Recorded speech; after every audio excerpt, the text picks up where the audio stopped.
Fire Radio. Hey everybody, it's Rob, Frontline Mindset with National Fire Radio, and this week we have an amazing episode. Captain Ben Vernon from the San Diego Fire Department, he's going to talk to us about an incident that he experienced back in 2015 when he ran an EMS call that kind of went a little sideways, to put it lightly. Quick disclaimer about this episode. We're going to be talking about some violence, and if you're watching it on the video, you're going to see some violent things. So we just wanted to put that out there. Viewer discretion is advised on this episode, just mainly because we're going to talk about a violent attack, and we're going to see a violent attack if you're watching it on the video platform. So we just wanted to throw that out there. This is Rob, Frontline Mindset. This week, Captain Ben Vernon. Check it out. We'll see you guys then. Hey everybody, it's Rob, Frontline Mindset with National Fire Radio. I am very excited today we have a very special guest on the podcast, coming all the way from San Diego, Captain Ben Vernon. Captain Vernon has been through an experience, and he's actually been part of my class that I teach, active shooter fire department personnel in the line of fire.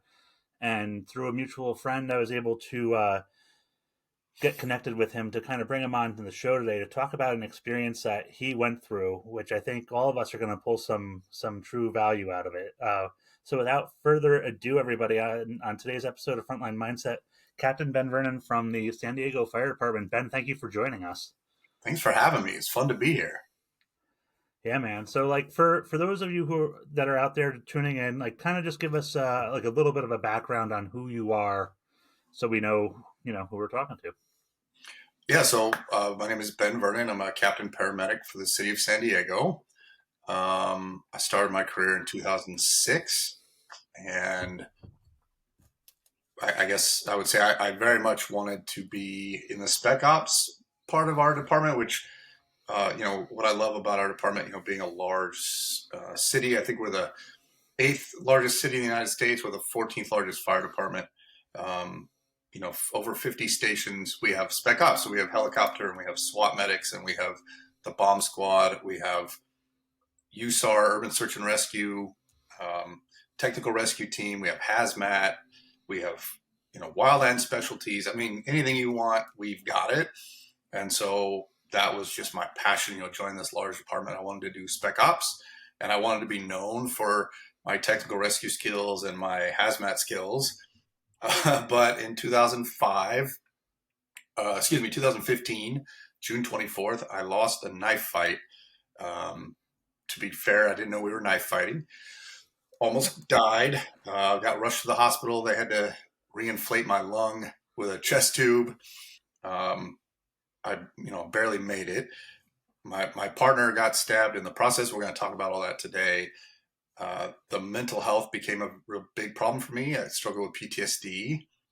Barely made it out of that. So now I'm known in my department as the mental health guy, and I'm also known as the world's worst knife fighter, which that just sucks. That's not what I wanted to be known for, but it is what it is. So I learned a lot about mental health kind of the hard way, the way I describe it, right? I learned everything the hard way. Everything I learned, I feel like I should have already known. I feel like mental health is not taught very well. And everything I learned, I feel like should be kind of basic training for the fire department. So now, besides working as a captain medic, I travel all over the world, and I share my story, and I try to educate first responders about mental health. And I'm working with the IFF and Drexel University in Philadelphia, trying to create a workplace violence prevention program, online and in person. Try to, what I call time on the mats, right? Try to teach people how to defend themselves when violence happens. So that was a very long intro. Sorry, but that's me in a nutshell. I think there's a couple of things that, come to my mind, knowing, you started your fire service career in 2006, right? Correct. We didn't talk about mental health back then, and we were reeling as a country from the September 11th attacks.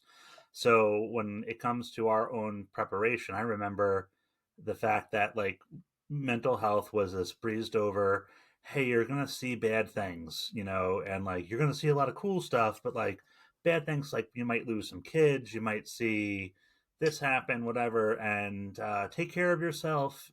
We have a team that can come out and help you. there's like a version of peer support, and then try not to go to a mental health person because that means you're crazy. So, and which was a little, for me, even I was like, oh, okay. So yeah, like the mindset in that time frame wasn't there. And I mean, even like I started my fire service career professionally in 2004, and they didn't talk about it at all. So, and it's not, I mean, and I think we still have miles to go in progress, but we've come, at least that we're having conversations like this today. So, Yeah, I agreed. I was told the same thing. We didn't have a peer support team. We didn't have any mental health in place in my department all the way up to 2015 when I got hurt. And my injury was kind of the catalyst for changing how my department viewed mental health. We're going to talk about that later too. But my department's made some great strides with regards to mental health. And I would put our department against any department in the country. I think our mental health program is pretty solid. Obviously, the fire department, they say, is change is mothered by necessity but sired by tragedy, right? So not only is it necessary, but then something really bad has to happen. Someone has to be severely injured or killed to be the catalyst for that change. So I'm disappointed that I was the catalyst for that change, but I lived to tell the tale. That's, I guess, the most important part. So right. So I use Google to help me figure this out. Don't think I'm this smart.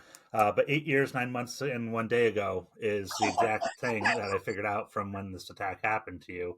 And I think, and the reason why I specifically wanted to say that is because I'm sure that if you close your eyes, you can almost taste the scene of that day of things happening, because it was that visceral. And having myself been a victim of a violent attack when I was younger, if I close my eyes, I can relive it just like that.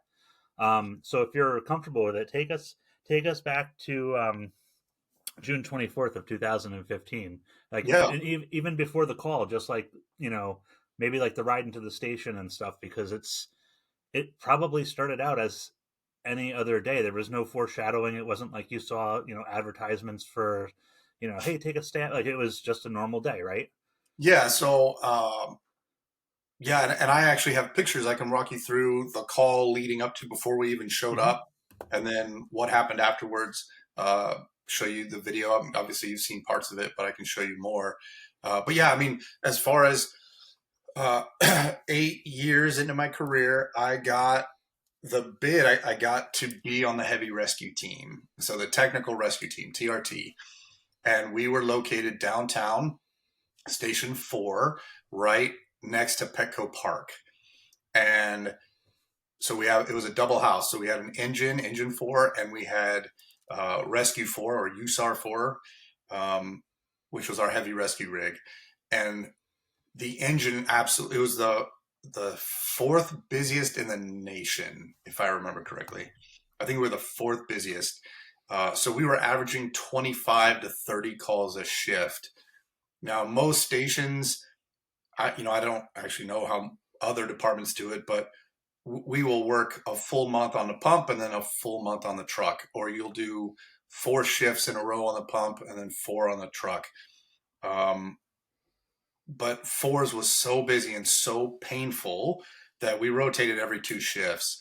So we would spend 2 shifts on the engine, and then we would spend 2 shifts on the rescue rig. And I mean, the rescue would be busy as well, running medical aids when the engine was out, but you had a better chance for sleep. Engine 4 would run on average 10 to 12 after midnight. I mean, Mm-hmm. just getting slaughtered. It was brutal.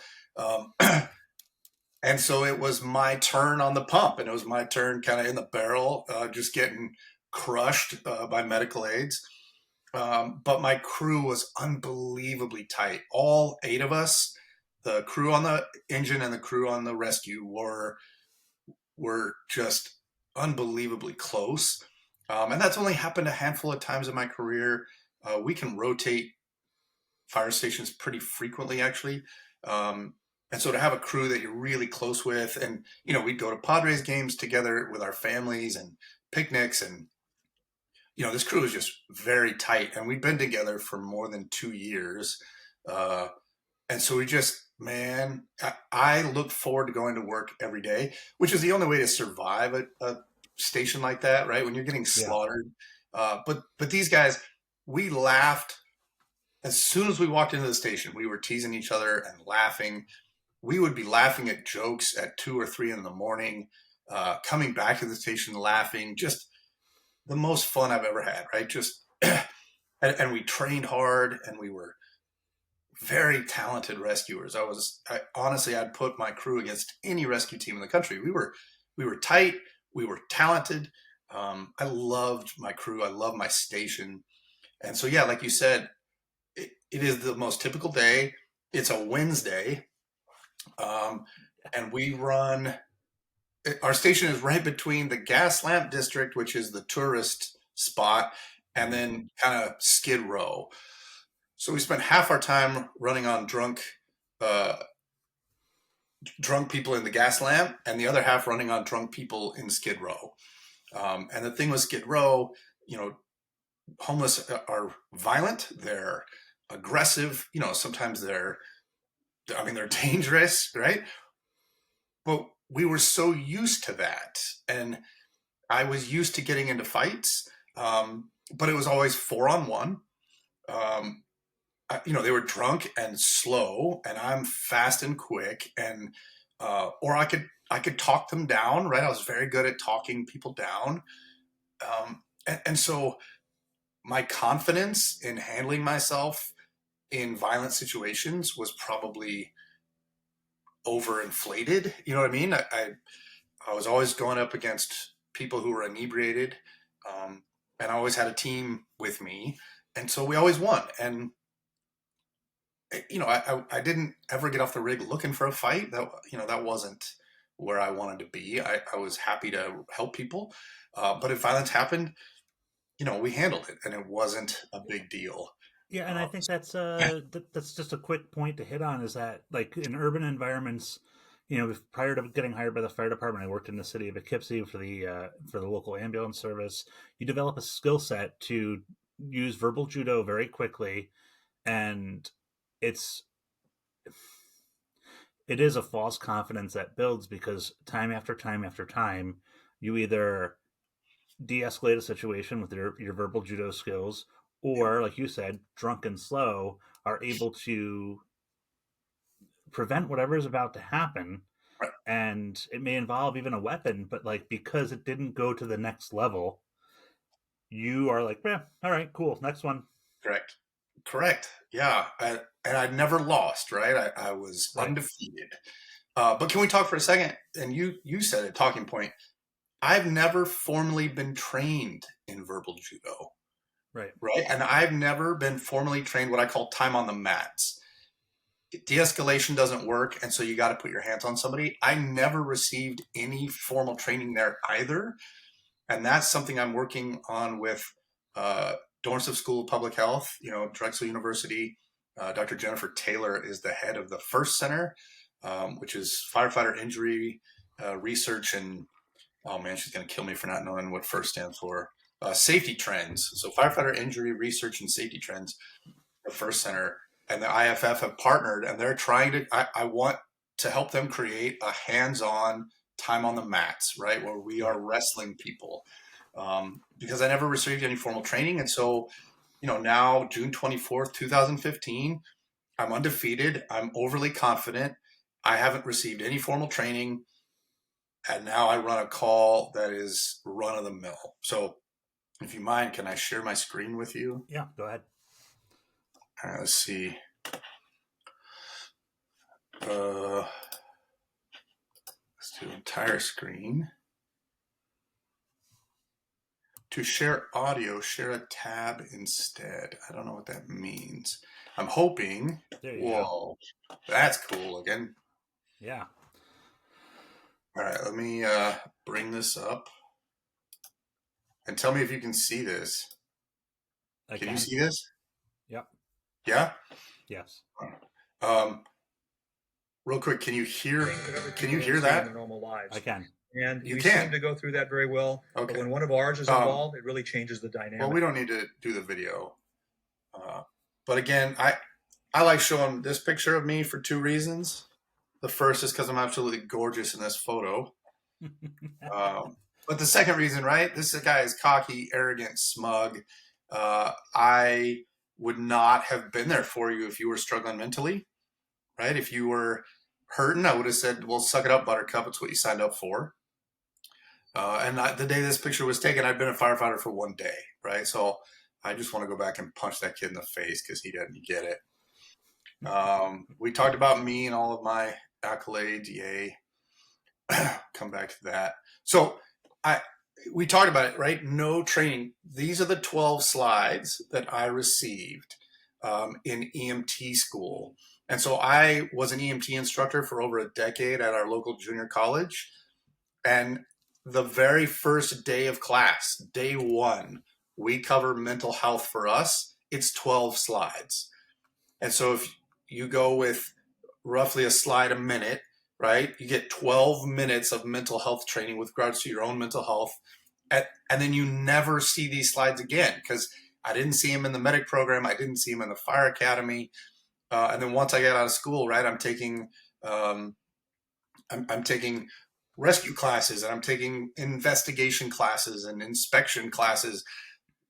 There's no mental health training.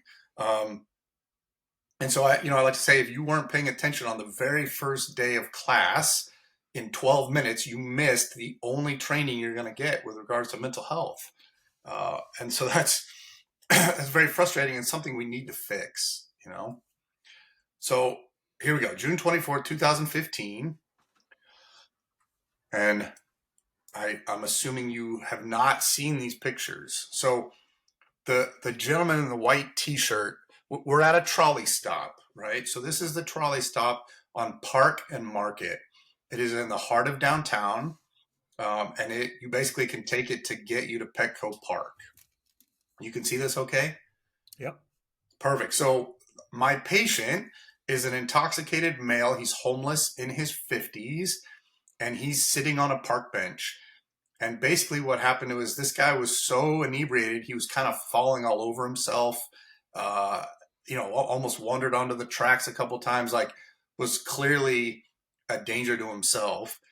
And the trolley security guards see this and they start moving toward him.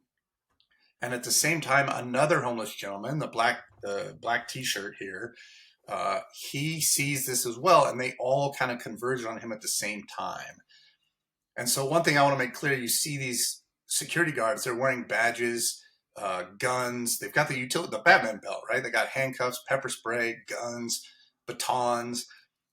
And one of the mistakes I made, and I made a lot of mistakes, we used to call these guys trolley cops. And because of their utility belt with their guns, I just assumed they had the same level of training as San Diego PD. And I've since learned they have almost no training whatsoever. So these are kind of glorified mall cops, if you will. And I learned that because when the fight broke out, they weren't all that helpful. And then so the issue we have is this homeless guy, the guy that tries to kill me here in a little bit, the gentleman you see in the black t-shirt. I affectionately call him Stabby. His full name is Stabby Stabberton, and he's the mayor of Stabberville. He descends on this drunk patient, and the security guards descend on him, and they're all trying to help him, but they're not working together. And the issue that is kind of at the key here is that the drunk patient, he's belligerent, and he's uncooperative, and he's a jerk, and he's not listening to anybody. And so what's happening is this call is escalating, and the security guards are trying to help the drunk patient. The Stabby's trying to help the drunk patient, but nobody's working together, and they're getting in each other's way, and they're getting frustrated with each other. And then the belligerent patient is just making it worse, and he's not cooperating, and he's calling everybody names. And so the call is escalating, and blood is starting to boil, if that makes sense. And we're not on scene yet. Yeah. And so it almost gets to a shoving match between everybody, between the security guards, between Stabby, between the patient. Everyone's arguing, voices are raising, no one's listening to each other, and it's almost about to come to blows right as we pull up, if that makes sense. Yeah. So the other thing that creates a problem is, and I have this picture, but the city put up a 3-foot railing on this incredibly large sidewalk. And they put that railing up to separate the pedestrians and the trolley riders. And so it kind of creates a little pathway for each one, and they're not interfering with each other. Right. Well, the fight breaks out on the trolley side. It spills over the railing. And I jumped over the railing to get into the fight, to break up the fight between one of the security guards and Stabby. And I jumped over that railing, and it's only 3 feet high. But by doing that, I separated myself from my team. And then when the fight comes my way, I try to back up and escape, and I hit that railing, and I run out of room. And so I do say, disappointingly, I think I'm the only firefighter in history to get trapped outside. But just, I mean, so many learning points, right? You talk about knowing where your exits are and always keeping, right, an escape route. But being outside, that is not on my mind, right? I'm outside. How could you possibly get trapped outside? And sure enough, I found a way. So engine 4 shows up. This is the busiest engine in the city. It's the 4th busiest in the United States. We, like you guys, right? We usually park right where our patient is. So we have our gear, and we'll block the road and create a little bubble for ourselves. But we can't do that because of the trolley stop. So we have to park a block away and walk with our gear. And the thing is, I got my window rolled down. I can see my patient from a block away. I see him standing, and I can see him wobbling, but I hear him yelling and arguing, and I see him pushing people. And so, right, I can tell his airway's good. I can tell his breathing's fine, and his circulation is good because he's standing. So I did my ABCs from a block away, and I would argue another powerful influencer for me almost getting killed was complacency. I did my ABCs from my seat, right? And I'm in my head, I'm lowering the severity of this call very quickly, right? And so my guard is coming down very quickly. I'm just thinking, okay, this is a run-of-the-mill medical aid.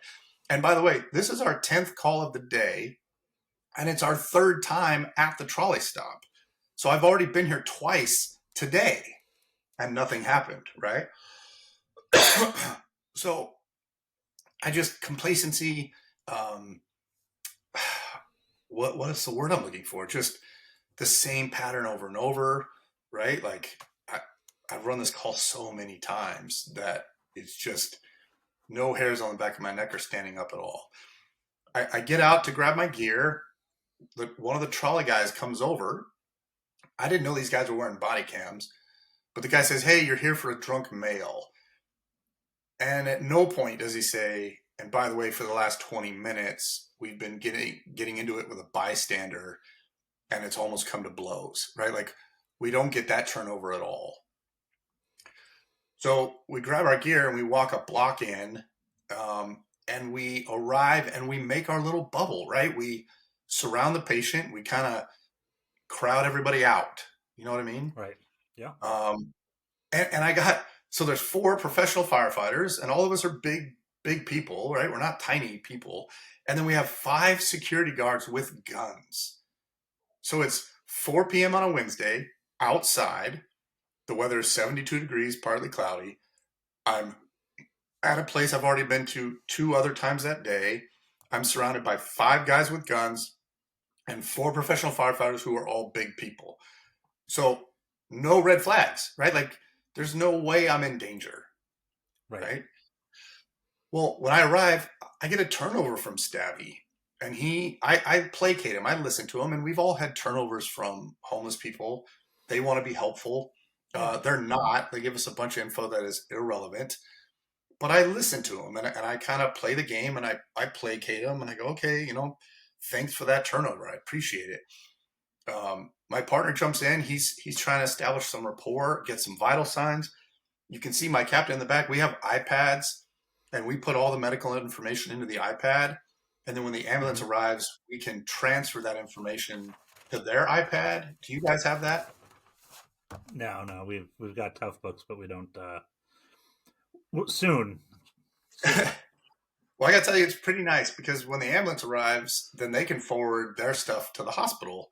And so you've got this continuity of care where you can see every person that has had interaction with the person and what they've done, right? So if I do any treatment, my captain inputs that. And then when the ambulance does treatment, they input theirs. And then when you get it to the hospital, they can tell the medic on scene started an IV, the medic en route gave nitro, and now here you are, at the hospital. So it's a pretty slick system. And so my captain is, inputting data. I'm listening to the homeless guy. My partner's establishing rapport. My engineer's our gopher, right? He's ready to go get extra or start an IV, or, he can strip out a bag or do whatever we got to do. So this is run of the mill. This is our 10th time of the day doing this routine. My crew has been working together for 2 years. We're very good at it. We're very smooth. And so just, right, no red flags. I listened to Stabby, and after about 60 seconds, I go, okay, man, hey, I thank you. I'll take over, right? I'll take it from here. And he says, okay, no problem. And he grabs his backpack and he walks away. And I'm now focused on my patient, right? And I'm going to do my assessment, and we're going to figure out what treatment is. And because he's a drunk guy, we're probably not going to do anything, right? I did my ABCs from the rig. I'm going to take some vitals. There's probably not a lot to do here, right? This does not require my skills. This is a drunk guy. There's nothing to do here. What I don't see, and you can see in this photo, is that Stabby didn't go very far. He was still very pissed off at the security guards, right? Because they were all arguing with each other.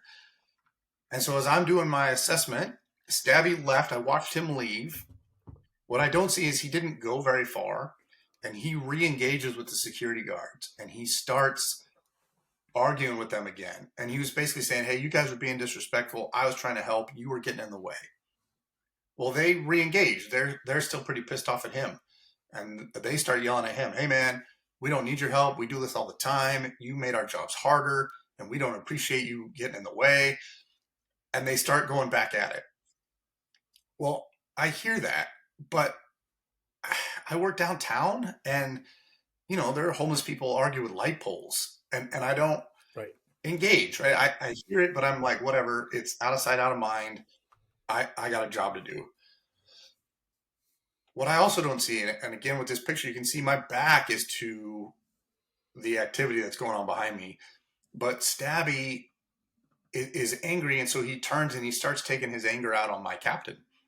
And he says, your guys are being rude, and I was just trying to help, and they didn't want to listen to me, and you guys are unprofessional. And my captain goes, look, man, I've heard the security guards ask you to leave. I heard my guys ask you to leave, and now I'm asking you to leave. Like, we got it. We do this every day. We don't need your help. We'll take it from here. Like, goodbye. And the guy gets in my captain's face, and he starts poking his finger in his chest. And he goes, I'm not going anywhere. What are you going to do about it? Mm-hmm. And my captain goes, look, man, I need you to back up. And he puts his hand on his chest, and he pushes the guy back, and the guy trips over one of these park benches. Well, there it is. That's the ignition, right? That's the spark.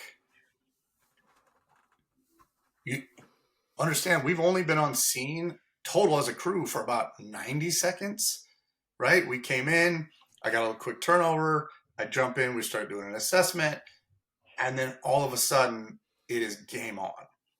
Well, my captain pushed this guy down, this guy hops up, and he immediately attacks and starts punching a security guard. Now, you got to put yourself in my captain's shoes, right? My captain pushes this guy over, the guy hops up and punches somebody else. And so my captain's confused, like, what is happening, right? Like, I knock you down and then you assault that guy over there. Like, what is going on? Well, I hear fists hitting face, and that finally breaks me from my concentration, and I turn to see what's going on. and I see the homeless guy who I had just talked to earlier, right, 30 seconds ago, is beating the crap out of this security guard. So I break away from my patient. I run over, and my thought is, we're going to take this homeless guy down, and we're going to put him in handcuffs, and then, right, we're going to transport one guy to the hospital, and one guy is going to jail. And so I run over to help these security guards, and my thought is, we're going to bring him down on this side of the railing, right, on our side of the railing. And so from this photo, it looks like I'm pushing the guy over the railing, but I'm not. I'm actually trying to grab this guy and bring him down onto our side. But the security guards, these two gentlemen who are involved in this fist fight, they hockey check him over that railing and dump him on his back. And I think mistakenly, oh, the fight's over, right? Like, it looked like they knocked the wind out of him. He's flat on his back. I'm like, cool, fight's over. But he recovers very quickly. Stabby rolls onto his feet, and now he's on one side of the railing. 8 of us are on our side of the railing, and there's one poor security guard who was standing way back, observing the scene from a distance, but he's all alone on that side of the railing with Stabby. And so Stabby, now his blood is boiling even more because he's gotten dumped on his butt twice, right? Once by my captain, and now he got hockey checked over this railing. So he rolls onto his feet, and he kind of locks eyes with that one security guard on the other side of that railing, and he runs over and he grabs that guy by the collar and just starts punching him in the face. I mean, 5 or 6 times, harder than I've ever seen anybody get hit. And that's when I go, oh my God, I got to save the security guard. I'm in rescue mode. And one of the things, you and I have to talk about is just mindset. It's one thing to train in martial arts in a gym, but when I'm driving to that gym, I'm getting in that mindset. Okay, I'm going to walk in these doors and I'm going to fight, right? Like I'm in that mode. But when I take off my gi and I get back in my car, I turn that off, right? Now I'm Ben. Now I'm a husband, right? Now I'm an off-duty firefighter, and I'm not in an ass-kicking mode anymore, right? Well, when you put on your uniform and your badge, and I'm wearing San Diego City Fire Department on my chest, I'm not an ass kicker. I don't get off the rig looking to hurt somebody. And so this fight is breaking out, and this is a mistake I made. I wedge myself between these two guys who are beaten, one guy's getting beat up. I push them apart and I separate them. And I break up the fight. And I say, stop it, stop fighting. And then I looked at the security guard and I said, hey man, I'll be with you in 1 second. Let me talk to this guy. And I turned to Stabby and I go, hey man, what the hell? Like, what's going on? Like, why are you so pissed? And again, going back to violence, but can you talk somebody down who's already punching somebody in the face? Right? No. Talking is done. Fighting is now the only thing left. And that's another mistake is I go, well, I've talked down 1,000 people. I'm going to talk this guy down. But again, without any training, no time on the mats, no verbal de-escalation, only experience. And I've got more than a decade at this point. I've never lost. I've never unsuccessfully talked someone down or lost a fight. I am now one-on-one with a dude that's punched multiple people in the face. And my plan is I'm a rescuer. I'm going to de-escalate, right? So my mindset is here. Well, it turns out Stabby, I didn't know this. Stabby is an ex-con. And this man is a trained killer. He's not drunk. He's not a psych patient struggling with schizophrenia, right? He is a cold, calculating killer. I have never gone up against someone like that. So we are on two completely different wavelengths. I'm going to rescue. I'm going to de-escalate. I'm going to befriend. And his mindset is, I'm going to kill this motherfucker.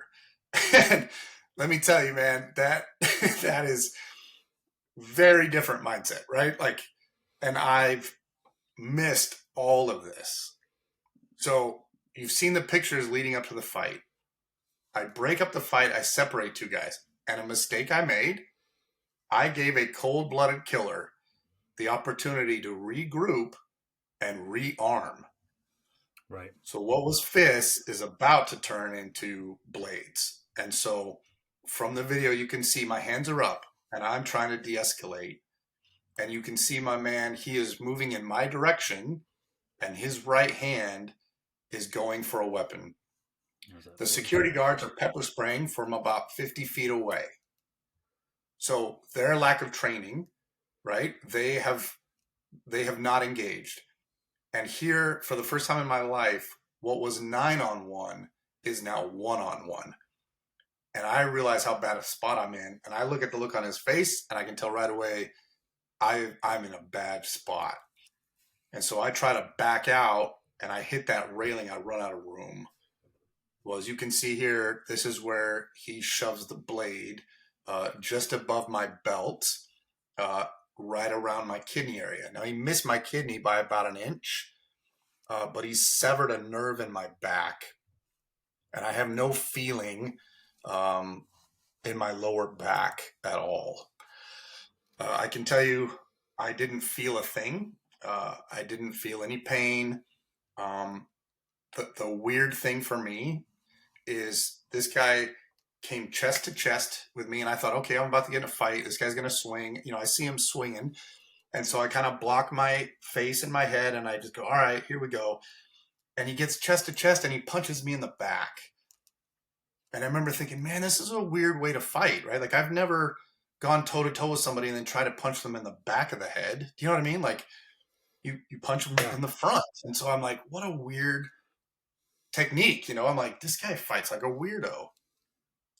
So he pulls the knife out of my back, and he very quickly hits me right behind my left shoulder blade, stabs me in the back. This punctured my lung, broke a rib. And so this spot, I mean, this was a kill shot, right? This is a kill shot. So he got just above my belt. He gets in my armpit, behind my arm. And then he pulls out and he goes to stick me in the side of the head. Now, what I have since learned, I gave my talk to California Department of Corrections. And, you know, I usually give my talk to first responders, you know, paramedics, EMTs, firefighters. I've given a few talks to nurses, but here I am, you know, speaking to Department of Corrections. And I showed them this video, and they reacted differently than most people. You know, when most people see this video, they moan and groan, and everybody goes, oh, God, that looks painful. But the Department of Corrections, they kind of, I could tell they were reacting differently. They looked like they'd seen this before. Do you know what I mean? Yep.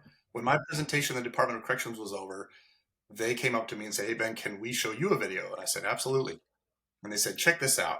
And they showed me a video. It's from a guard tower looking down into a prison yard. And there's hundreds of prisoners in this yard.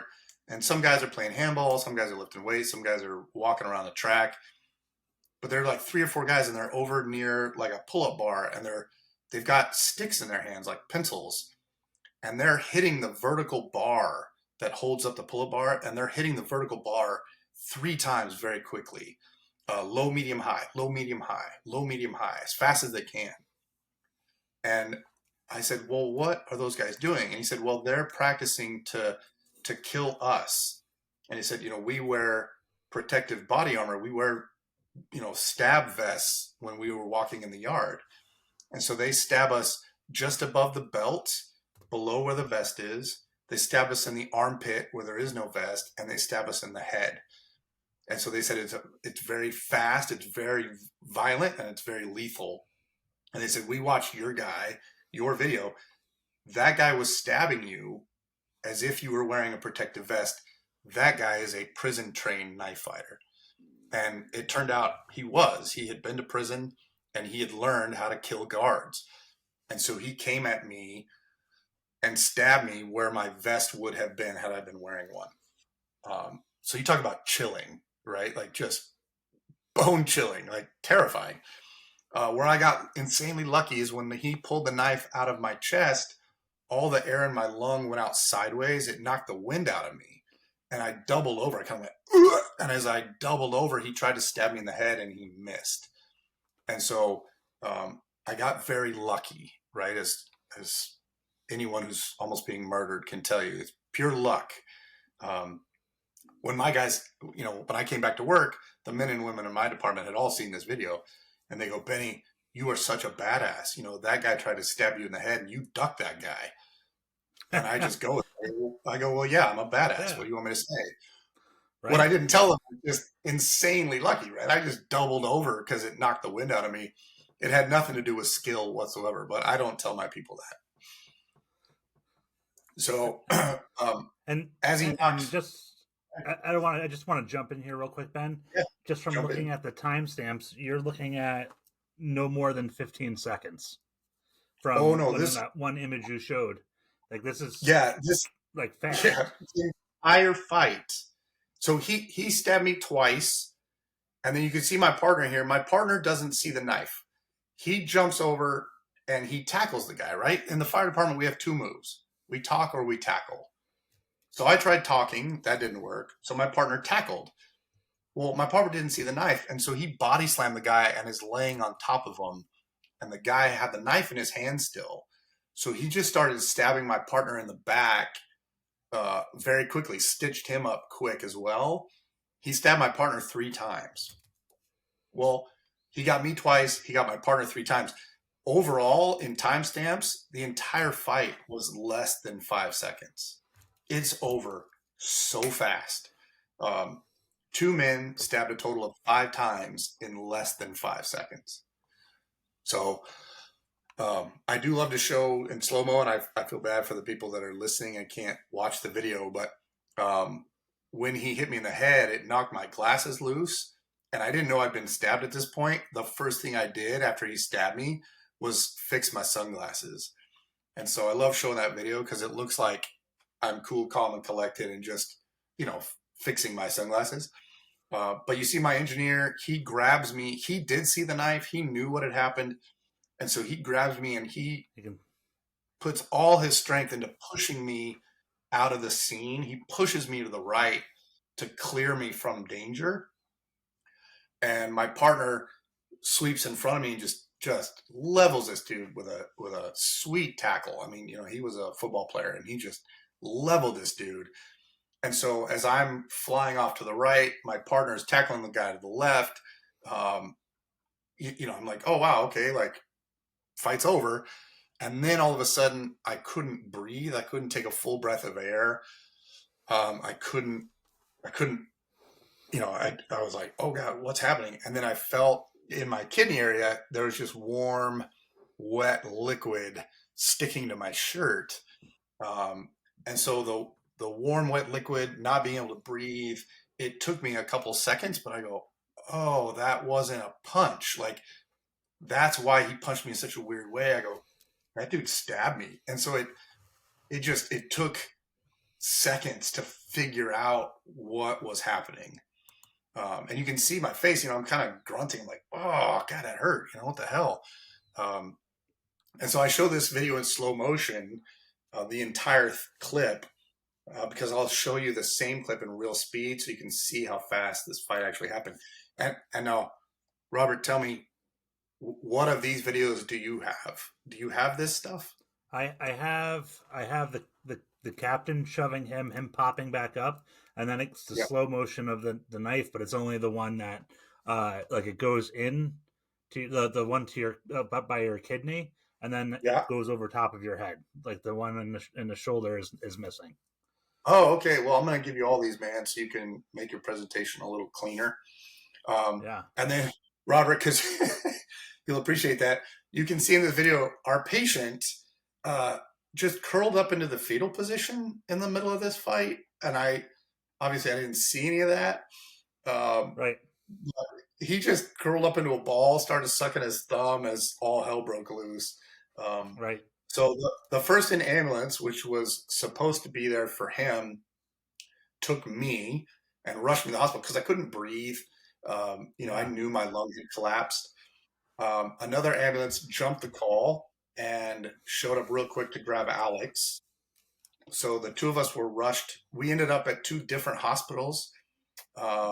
We in downtown San Diego, we have two hospitals that are literally like 2 blocks from each other. And so one ambulance took me to one and the other ambulance took Alex to the other. So we got separated, which I wasn't happy about. Yeah. And then our entire department, split and, left their districts unprotected and rushed to the hospital to be with us. And I was very grateful for that. But yeah, it caused quite a commotion. Obviously, they took Stabby to a different hospital. If they had taken him to either one that Alex and I ended up at, I'm confident my department would have killed him.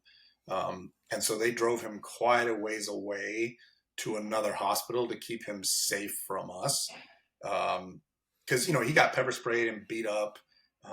And they wanted him to go to the hospital. They didn't want to give the defense attorneys any, if they withheld treatment from him, they could have gotten him off on a technicality. So right. PD had him arrested, and then they escorted him to a hospital to be evaluated. And then once he was cleared, they took him to prison or took him to jail.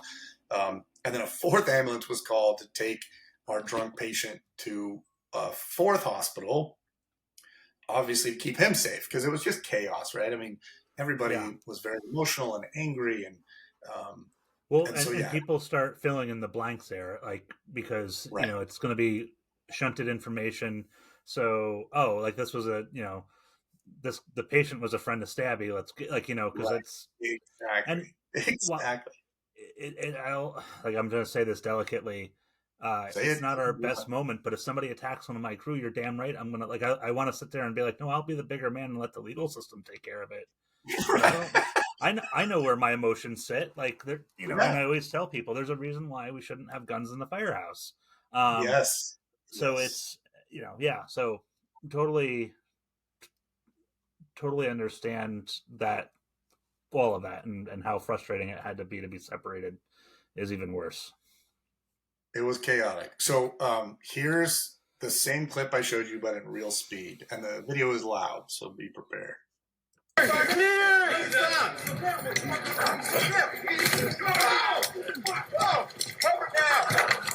Cover now. So that is the entire fight, and it's already over. And that whole thing, less than 5 seconds, right? Yeah. So unbelievably quick. And that's the other thing that people don't understand about violence, right? It happens so fast. So that's the video. Do you have the real speed video? I don't. No, I don't have the actual. I'll send that to you as well, so you can show people how fast violence actually happens. Yeah. So, questions about that? I can say, the one thing that just my takeaway from it was, one, the speed of what happens, and for those of us who are listening or who've listened in the past, one of the things Ben and I talked about is I have another job where I'm a civilian firearms trainer, and I teach a version of use of force when it pertains to the lawful ownership of firearms, and in that we talk about the speed of the violent attack and how quickly it happens. The thing that I noticed is, in that one frame that you had when your one partner was getting you away, you can see the hole in the shirt, because at first I was like, oh, that's the hole that every cheap fire department gets, but then it was out of place. It wasn't in the right spot, and under the butt. Right. So, and then just like I said, it's and in all this time, with the exception of the losing your breath, you don't get an indication that, you don't see the knife, right? No, I never saw in the attack. Nope, never saw it. Yeah. So, and that's the other like just a thing that's kind of, um, like there's so much going on because it happens in 5 seconds. The officers are deploying less lethal tactics on somebody who's got themselves a knife. And the one other thing that I mean, it's just a police post one on Instagram has been very good, and I encourage first responders to look at some of that stuff, because while we're not police officers, it's a very clear 45 when he goes to reach for that, that weapon, his arm blades off in that 45-degree angle. Because I talk about that as a pre-attack indicator or an attack indicator. This is how you know it's go time. Like, these are like, if you ever see this, they're not reaching in for $5 to give you to say, hey, thanks for coming and helping. Buy the crew some ice cream, right? Like, they're reaching for a weapon. Yeah. So first ambulance arrives, they throw me in the back of the ambulance and haul ass to the hospital. There was a lot of confusion, and it's hard to watch, my people panic. There was panic, and so they dispatched the rescue to us, right? So the other crew is dispatched to take care of us. And so the crew that, the other crew, the rescue crew, who obviously we love and spend time with, they are the ones that take us to the hospital. And so they split their crew. Half went with me and half went with Alex to the hospital. There's confusion about which hospital to go to. We probably should have gone to the same one, but we got split up. They put me in the back on a gurney, and the thing I had to tell you, there was time from the time the injury happened. You heard us call cover now. That's our code for all hell's broken loose, like please send help. And then we wait, right? We wait for help to arrive. The ambulance wasn't there yet. The other crew wasn't there yet. Everyone is dogpiled on Stabby, and they're holding him down and trying to get him in handcuffs, and they're punching and kicking and biting and scratching. And Alex and I were sitting there at the trolley stop waiting for help. Alex got it. I think personally, he got it way worse than I did. He got 3 stabs in the back. And on the 3rd stab, the guy stabbed him and then just like rooted the knife around him and just opened him up. So he was pumping blood out of his chest, out of his back. But he had been pepper sprayed in the melee. The security guards pepper sprayed Stabby. Because my partner had tackled on top of him. He got pepper sprayed too. So he's blind. His eyes are stinging. He can't see. Blood is pumping out of him. I can't breathe. And talking about mindset, the wheels have come off the bus, right? Like, I can't breathe. I know I have a pneumothorax. And I know that I only have a little bit of time before a pneumothorax can turn into a tension pneumothorax, which is lethal. And so as I'm breathing, I can't take a full breath. I keep trying to figure out, like, is my breath getting less? Right? Like, how much time do I have before this kills me? Right. Well, so now I'm not thinking clearly at all. And so to give you an example, in my head, I remember thinking, I can't go down. If I lay down, I'm dead. Right.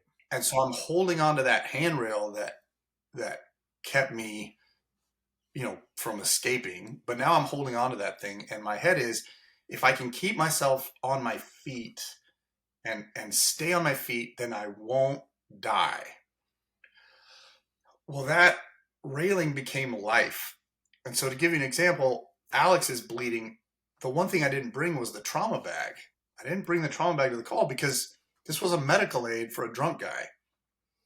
Well, I needed the trauma bag to fix myself and to fix my partner.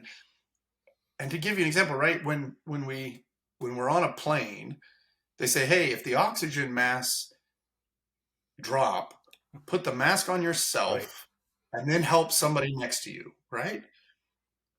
And in my head, I'm going, man, I have to fix my chest. I've got to put a chest seal on, or this pneumothorax is going to turn into a tension pneumo. But then my thought is, if I treat myself first and my partner dies, what kind of a partner saves himself over his partner, right? Like, and my partner got stabbed saving my life. So I need to save him first. But if I don't seal this wound, I could die before helping him and stopping the bleeding, right? And so my brain is just spinning, right? I mean, the wheels are off the bus, and I'm going, Right. oh my God, what do I do first? Who do I help? How do I do this? And then I thought, well, I need the trauma bag. Well, I'm holding onto the railing. And so I looked, and remember, we parked a block away. Yeah. And so I look at the rig. Well, the railing, I'm thinking I'm just going to hold onto the railing and I'll make my way down to the rig. But I looked, and the railing stopped a good 30 feet before it got to the rig. And in my head, I said, well, I can't let go of the railing to get to the gear because I'll drop and then I'll be dead. And so I didn't leave. I didn't go anywhere to help, right? I just stood there and bled like an asshole, right? And and that time that it took for help to arrive, I'm just panicked. Panicked is the only way I can say it, because I need to stop my partner's bleeding. I need to seal my chest. I have to hold on to this handrail. I can't let go of the handrail or I'll die. I need to get to the rig, but I can't. And so I'm just, right? And that's, oh God, it's frustrating. Yeah. It's like, I think some people call it stuck in that freeze, plus you've just been involved in a violent assault. So you're not exactly, and I don't mean this like you're not firing on all cylinders because this event just happened to you. So like it's crazy how you can think of this, but at the same time you're in fight or flight mode or somewhere in between of it. Right. And yes. Now, you've never played this scenario out before. Correct. Now, what helped me a lot, I read one of the best books I've ever written. One of the best books I've ever read is a book called Meditations on Violence by Rory Miller. Yes. And Rory Miller, you know it? Yep. I love that book. And what I mostly love about his book is he basically says there is a massive chasm between training in a gym and a real life fight. And there's no way in a gym that you could even come close to simulating a real fight, especially a real fight to the death, right? Because we can't train like that in the gym. You can't reinstitute that fear. You can't reinstitute real violence, because you want to spar with somebody and have them come back the next day. You can't beat the living shit out of them, right? Like, you can't hurt them. And so there's this chasm of real fighting versus training and fighting. But my favorite story from him, and tell me if you remember this, he talks about the coffee cup. Do you remember this? He was a Department of Corrections officer, a sergeant, and he started his shift. He was drinking a cup of coffee in the morning. And what he didn't realize, none of the guards knew, but all the prisoners had decided that at 0900 there was going to be a riot. And so he's walking the halls, he's drinking his coffee, and 9 o'clock hits, and the prison goes sideways. And 3 dudes come running at him. And he realizes, he's in a fight for his life. But all of a sudden, he had this thought that coffee cup he was holding belonged to the prison, and he would get in trouble if he broke the coffee cup. So he fought with one hand and spent the other hand protecting the coffee cup. He was holding it away from the fight and punching with one hand. And when the fight was over, he went, I could have thrown hot coffee in someone's face. I could have smashed the cup over their head and then used the jagged edges. But his first thought was, oh my God, I'm going to get in trouble if I break this coffee cup. And I read Yeah. that book before I had gotten in trouble, before I had gotten hurt. And so I do remember later when all of the panic had subsided, I was like, why was I holding on to the handrail? Right? Like, why did I think the handrail was my lifeline? Like, that was so dumb. But I do remember thinking, oh, that was my coffee cup, right? Like, I suddenly had this weird thought that I had to hold on to the handrail or I was going to die. And I'll tell you, Robert, I've had this unbelievable opportunity. I travel all over the world and I share my story. Well, inevitably, someone will come up and they will share their story of violence, right? Yeah. And my favorite question to ask, did you do anything weird in the middle of your fight? And almost 100% have said, yeah. And the number one thing I hear, I thought I was going to get in so much trouble, right? Like, and one guy got stabbed. He protected the monitor because the monitor he knew cost like $20,000. And in his head, as the fight is happening, his thought was, if I break this monitor, I'm going to get in so much trouble. And so he was using his body as a human shield to protect the monitor instead of using the monitor as a protective shield for his body. And I laugh because, I mean, you and I do the same. We both try to train first responders to defend themselves. I don't know if you have a technique. I don't know how to prevent that shift of weird, right? Like, hold on to the handrail, protect the coffee cup, protect the monitor. I don't know how to shift that mindset because I can't imitate it.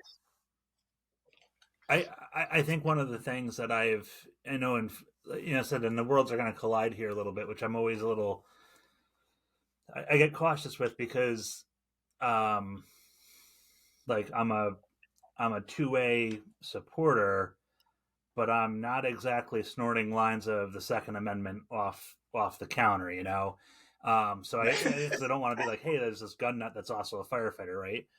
So when when I've done training in the past, like I remember, and I'm trying to remember, well, I think part of it was Rory Miller. I thought you were going to talk about the disarm because he talks about teaching somebody to disarm and he disarms them. And then he was like, oh, it was a good disarm.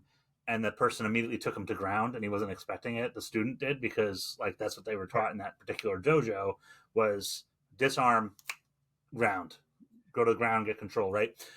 So one of the things that I do is I try to implement if I'm out working with somebody one-on-one on a range for defensive shooting skills is to clear the hands because of the coffee cup. So like I said, we're going to do something like drink a bottle of water and we're going to waste a bunch of water today. So just don't worry about it. But like, it's to break them of that skill to let go of the hand and then create distance, get the firearm, come out and come up on target, and get off the X.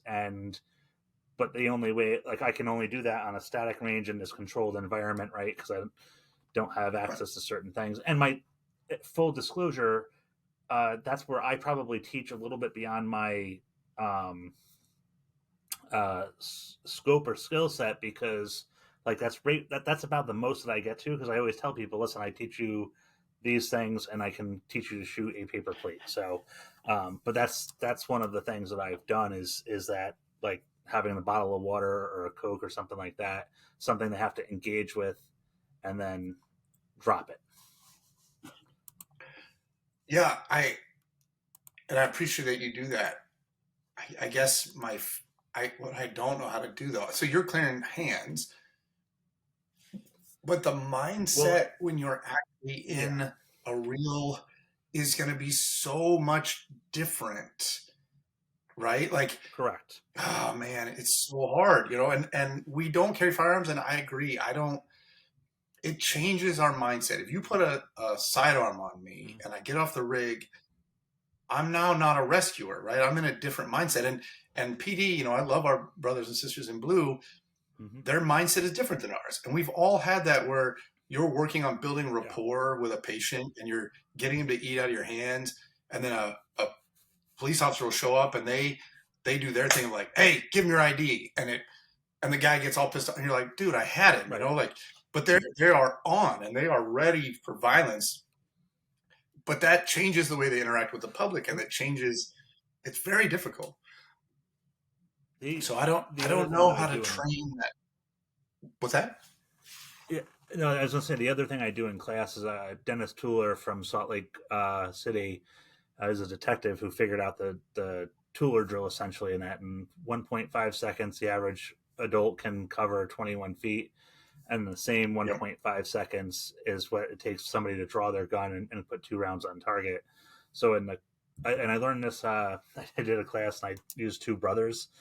So I bring an orange gun. I jokingly call it my Andrew Cuomo compliant gun, but it's a orange piece of plastic that looks like a Glock. It's blaze orange, and then um, so I get a simple holster, and it's like, all right, hey, we're just going to do this. Draw out the holster. I teach them a 5-step draw. They practice it, and then I face the other person with a rubber knife, 21 feet that I measure out at the start of the class. And I said, all right, so what I'm going to do is when I say go, I'm going to smack my hands, and I want you to stab him with this knife, this rubber knife, all right? And I want Yep. you just to simply take this orange gun out, and just once it's up here, bang bang. All right, that's all I want you to do. Like, say it until he, and they'll do it. And the first time I did it with these two brothers. So the one brother whipped him with a rubber knife, and I thought I was going to have a tussle. Right. The two, he came Right. up to welt in his arm, and I was like, "Do not do this."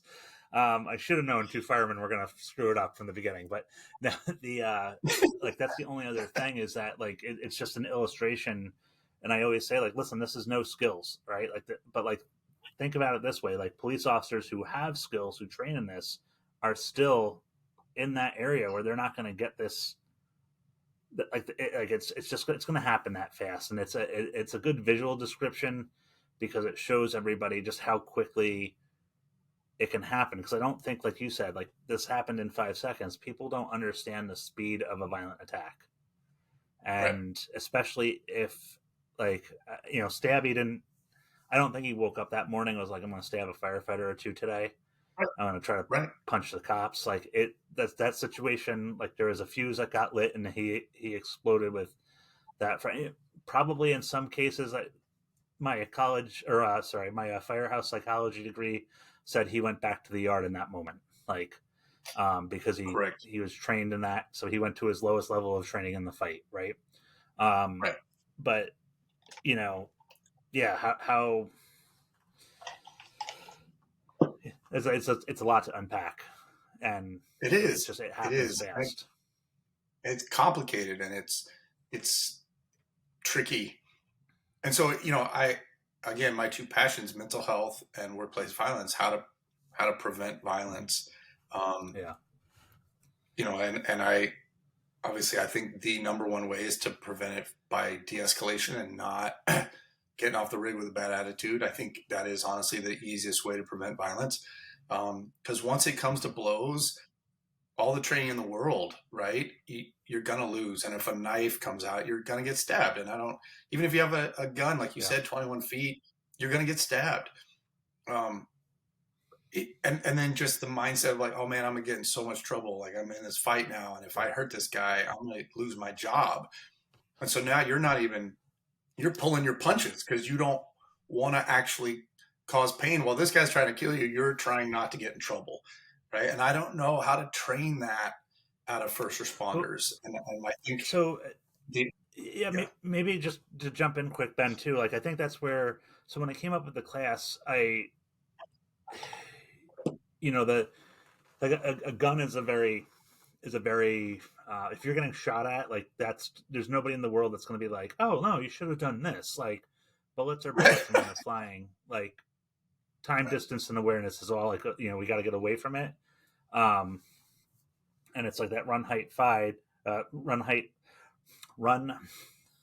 That fight is at the last, right? Like, that you have to fight, and you may go up. And so when I was thinking about the class, I started talking about use of force, because with a firearm, we have to talk about the use of force. It's very important. And I started to really think about it. I called a friend of mine, Mark Mandel, and I was like, Mark, what do you think about this? He teaches with me. And he's also on the job. So, like, because that's what's missing, is nobody ever told us, hey, this is the time when you need to do this, and I had Ed Monk on the show. He's a renowned expert in active shooting situations. And he said that schools need to promote violence, but they won't because it's against everything that they do. And he's like, but in this one time, this one instance, you have to let the kids know that with everything they can hurt the bad man. It's a monster, Right. and they have to fight him. And so when I talk about it, you know, in class, I always say there's three things that we got to make sure are present before you go hands on with somebody. They have to have the ability to physically capably carry out the attack. So I use an example, and it's a God rest her soul, my grandmother, when she was bedridden at the nursing home. If I went to visit her and she said, "Robbie, I'm going to stab you," I couldn't smoke grandma from the doorway. She wasn't physically capable of carrying out the threat. Right. Opportunity, time, distance, and awareness. You tell me that you're going to come and smash my head in with a baseball bat. I can't get on top of Illinois Mountain by my house here with a 50 caliber, sniper rifle. And the minute you get off the train in Poughkeepsie, take that mile shot on you, right? And then the last one was jeopardy. There's got to be this overt actor movement removes any doubt that if the actor continues, you will be injured. So I explain that those three factors have to be there for the threat to be established. And then once we establish the threat, we have to go over authorization was whatever we did authorized by law. So like they start punching us, can we punch them back? Especially if we're trapped in the back of the ambulance, right? Was it reasonable? Would a jury of our peers, and I always go back to that reasonable person clause. It said if you were on a jury and you were, looking at this from an outside view, at litmus test, so to speak, would the reasonable person have acted in the same way? Authority, reasonableness, recklessness. Is it going to endanger anybody else? Whatever you do, like if you went back to the fire engine and tried to drive over that scene, would that have, is that reckless? Could you put other people in danger that need not be? And necessity, that's that fourth thing of proving justification. Was it necessary? Is there anything you could have done as the individual to prevent or terminate a use of force? So I tell people all the time, I'm like, if somebody's outside my door and they're telling me they're going to come in and harm me, I can lock my door. I activate the deadbolt and then I retreat to my room. And then in New York, it's very specific about what we can do, right? But if they cross that line, that's when we can use the force, right? So that's kind of how I bridge it. And then I always, at the end of it, I say, so that's the threat, the three factors, and then the four factors to prove justification. I said, and at the end of the day, I look at it this way, and I break it down even simpler. If I do nothing, myself or an innocent third party is about to be seriously hurt or killed. And I use a term, serious bodily injury, that comes out of the state of Utah when I teach the Utah class. But serious bodily injury means any injury or I'm going to butcher it now. Protracted loss or injury of any bodily member or organ, or creates a substantial risk of death. So it's a really good definition in the law, especially for the state of Utah, that says hey, it's permanent protracted loss of any a bodily member or organ, or creates a serious risk of death. That right there is a home run. So as I tell them in class, I'm articulate it. You have to, in a moment, you're not going to be oh wait, hold on, I need to articulate what this guy's about to but right? If you have this knowledge, it's already in the Rolodex of file. So, but here's what I'll tell you, and this is from hundreds of interviews now that I've done with people.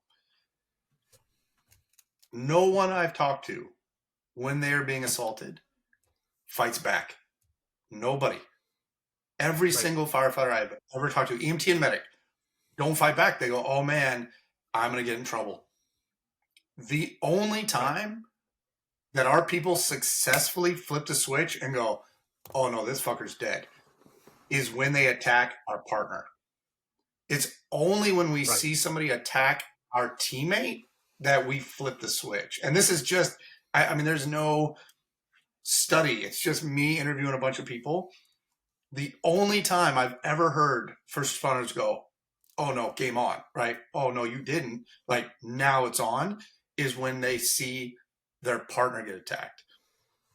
Every first responder I've ever talked to who's gotten their ass absolutely kicked, who were in danger for their lives, none of them fought back because they all went to, I'm a rescuer, and if I hurt this person, I'm going to get in trouble. Every single one of them. And that's the part I don't know how to train. And you have, and no offense, you have some very long-winded definitions of when you can attack. None of that will work because I'm holding onto a handrail thinking that's going to keep me alive. I'm protecting a coffee cup because I don't want to get in trouble. That when that happens, you can't. There is no switch to flip because your brain is not thinking clearly. It's in this weird fight, flight, or freeze, and people will protect a monitor from a knife because they don't want to get in trouble, right? And so the only time people go, nope, I'm going to put this person down, is when someone else, their team, is getting attacked. That's the only time I've ever heard of people successfully flipping the switch and going into kill mode. And so you know what I mean? Like, I don't know how to train that. I don't know how for someone to go, wait a minute, this monitor is bullshit. I need to hit this guy with the monitor and bash his skull in so he stops stabbing me. It just, how do you train that? You can't. I don't think you can. Maybe I'm wrong. Well, and I think too, like, you know, like I said, I go into the use of force stuff and I explain the steps, and then this next part of the, you know, it's like the yin and the yang, the salt and the pepper, the ketchup and you know, mustard for the hamburger. Because the next step is to say, like, hey, now, like, we're going to establish this, right? Now this like, you've got this in your brain, it's floating around. Now you go into that incident, like, and I talk about it in the class, like, you're buckled up in the back of the ambulance and somebody produces a knife. This is no longer an ambulance call. This is a deadly force scenario, and somebody has decided to bring violence and deadly force to you, the first responder, and you must like, because we've just talked about deadly physical force and what that is. So now you're going to use deadly physical force, and we get a little graphic in the class, but I feel like this is where I think, like you said, how do you teach it? And it's me saying, you are in contact distance, so you have to do certain things very quickly. And it's either a block for the knife, but it's got to be followed up with, like, and I tell them, I'm like, take that thumb and drive that thumb through that eye socket as hard as you can. Like, you are literally trying to touch the back of the skull with your thumb, and people go, ooh. And I was like, yeah, I know, it's really horrible to think about, but ask yourself how much you want to continue to stab somebody if you have that. I said, like, you're going to have to do, you know, a hit to the side to try to rupture the eardrum. You're going to take the tough book and slam it into their neck or deflect with it, and keep doing it until the weapon is out of their hands. I said, and once they stop resisting and they stop their action, that's when you stop, and hopefully the ambulance is pulled over and you can run away as fast as you're, like I say, Forrest Gump yourself. Be Jenny. Dear Lord, make me a bird so I can fly far, far away. Like, you fly far, far away. And like, it's, and I think that is part of the conversation and the mindset of violent attack and first responders, is that, like, we need to, because that's when I teach people about situational awareness and violent attacks and everything else, whether it's first responders or civilians, you know, I say, like, be a little corny, but, like, practice it in your mind. Try to see the attack coming. Like, ask yourself when you're most vulnerable as a first responder. And, you know, and that's because then we start developing the mindset. And then, like I said, there's a bunch of examples that I use in the class.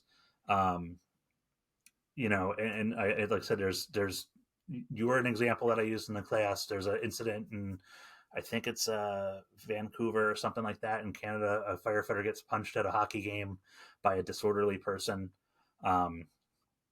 and it's like he contemplates, like, going, and, like, but, like, he thankfully he walks away, and they're separated. And I, you know, from my appearance in the video that I have, that snapshot of time, it's over. To, unfortunately, what happened out in Wisconsin, where a firefighter got shot, and he ended up getting shot by the police in the crossfire because there's no good backstop in a firefight. And you know, and I kind of break that down a little bit. And then there's an incident out of Tennessee where some EMS workers, like, a gun comes out of a holster. Essentially it's an Acorn incident that happened, but the officer hears a loud bang, thinks it's a gunshot, and he starts shooting over top of the first responders who are trying to help a psych patient, and then has a panic attack. And one of the paramedics has to take the gun away from him because as he's hyperventilating, he's having that reaction, and he literally pries it from his hands, and you're watching his finger just kind of start to engage that trigger a little bit, and the paramedic, thank God he got the gun away from him. Right. So it like there's all sorts of things, but I think that's one of the other, like when you say like how do we teach it, I think the answer is doing exactly kind of the stuff that we're doing, because we have to prepare them in the mindset. We have to show them what it looks like the video that we have of yourself or Lieutenant Russo, unfortunately from the FDNY EMS, who lost her life in a violent attack. Like, people see how fast it is, and then they it's like, okay, like you're not a firefighter anymore. You're not an EMT. You're not a paramedic. You are simply trying to survive the violent attack. And like, there's three outcomes: we can escape from it, or we can avoid it, we can escape, or then we can fight. And if we're in the fight, it's got to be with everything we have and everything that we can do. And I don't know if how somebody will probably tell me, but in the end of every class, I give everybody permission to defend themselves. Like, essentially I said, like, listen, if you're ever in this situation, like, the risk of death and jail time is secondary in your mind compared to the necessity of doing whatever it is to stay alive.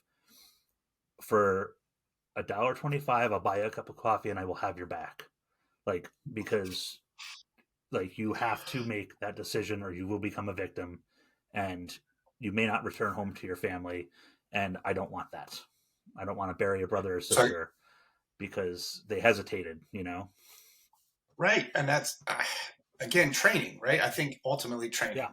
So my department, we created a 4-hour IST, in-service training, and we were going to have time on the mats for the first time in my 20-year career. We're going to have time on the mats. I'm very excited. That's awesome. My department in San Diego, we're right next to Coronado. And so we have a large amount of Navy SEALs that end up working for us, which is awesome. And so we recruited one of our SEALs. His specialty in the SEALs was transporting prisoners. And so he's very good at moving people and controlling people in an environment. And so he created a 4-hour hands-on class. And we were going to roll it out for the very first time. We were scheduled for April 2020. And as you can imagine, COVID shut that down. Being within proximity of each other and wrestling on the ground on the mats was absolutely not going to happen. Well, that class has been lost. We haven't rescheduled it, and I don't know if it'll ever happen again. And that Navy SEAL, who I love to death, a guy I should definitely put you in touch with, a guy named Randy Rozelle. He retired and he moved to Texas, and he teaches self-defense classes and close quarters combat. He's a badass. And so my department hasn't put on that class, but it's been my goal to resurrect it and bring it back to my department. And then for me, what I would love to do, and I would love to see departments nationwide do this. We have paramedic CEs, right? We have to come into class once a quarter and we train. And a lot of it is we have sim rooms, and we have 6 different sim rooms, and you'll spend 30 to 45 minutes in each sim room. You do a chest pain, and then you do SVT, and then you'll do a trauma, and then you do a pregnancy birth. And each time you walk in as a team, there's a different team leader, but we all practice working together as a team. And it is my dream that one of those, you walk in and it's chest pain, but there's a dude standing in the corner, like wearing all of that, self-defense body armor, like for women's self-defense, where they look like a big marshmallow man. Right. And they just come over and attack. Right? What do they call them? Like what do they fight call those? Suit almost? Like, yeah. Yeah. I like you're wearing like a fight suit. Yeah, fighting suit. I want to have, and so you think it's a chest pain, but it's actually a fight. And I already know what'll happen. My people would be so stunned that I know the guy would get in like give him a foam bat and just count the number of hits he gets before anybody does anything, right? Because they'll just be like, what is happening, right? Like they'll be so shocked that they would just take a beating for a while before anybody even fought back, right? But to make that a regular thing where you need to practice as a team taking somebody down and switching modes, right? Switching gears. Yeah. That's the kind of training I would like to see our department do. Nationwide, I think we need to do it. We need to start doing it in EMT classes. You come in to do a chest pain, you're practicing your OPQRST and your sample, and then a guy just comes out of nowhere and attacks. And just to make that more of a realistic, this is what can happen on calls, switch gears. And so I that's what I'd like to see. But right now I'm working with the IFF. We're creating a video series on different things. And so right now we have an online training, and it goes through all what they call the continuum of care, and just the escalation, de-escalation. It's already a cool class, and I'm very proud of it. It's about 3 hours long if you take it online. But I keep telling the IFF and Dorrance School of Public Health, Dr. Jennifer Taylor, we have to follow up this online training with hands-on training, like fireground survival, right? You watch the videos and then you show up in gear and you get to crawl through the different scenarios that firefighters have been trapped and died in. That is one of the IFF's best programs they've ever rolled out. I love it. They should be proud of that. And I think it's saved more lives than they could possibly count. I want to do the same for workplace violence. Watch videos, watch the training, and then let's have a hands-on class where we put time on the mats and we actually practice switching gears, switching to fight mode. Like, okay, this guy's not, I'm trying to de-escalate. It's not working. We're going to put hands on each other. Here we go. And as a team, work together to take somebody down. Because honestly, I think it would prevent our injuries on us. It would prevent injuries on them if we can safely take somebody down and restrain them without just thumping them, right? Like if we work together as a team and we practice, we can safely take somebody down. And so that's my goal, and I'm still working on it. So and Ben, I think so in preparation of today's interview, and this is something that when you reached out to, or I reached out to you and you called me, I said to you, I was like, yeah, like, there's these attacks have happened, because that's the other, and I think this is a good shift in gears for us in the conversation. How many of my first responders I talked to, of people that I've served with, who worked in the ambulance with me or worked at the firehouse with me, and we talk about, like violent attack, we think shooting, stabbing, bludgeoning, like where people really get hurt, like you really got hurt. Right.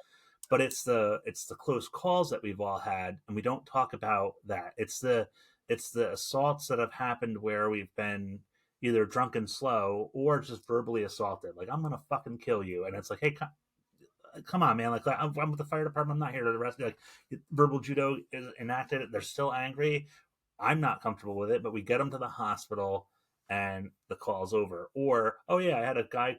We were talking about it when you were on the phone with me about the guy pulling a knife out or a gun, and they're just too slow. But that very much is a close call where, like a gun was involved. A firearm was involved in the back of the ambulance. We took it off of somebody and then had to call the police. And everybody has a story of violence in their EMS career, and people are like, there's some type of violent attack that happens at some point, or they're exposed to a violent attack. And that is why this is so important, because I found you on Google making a presentation, probably 2 years after the attack happened to you, and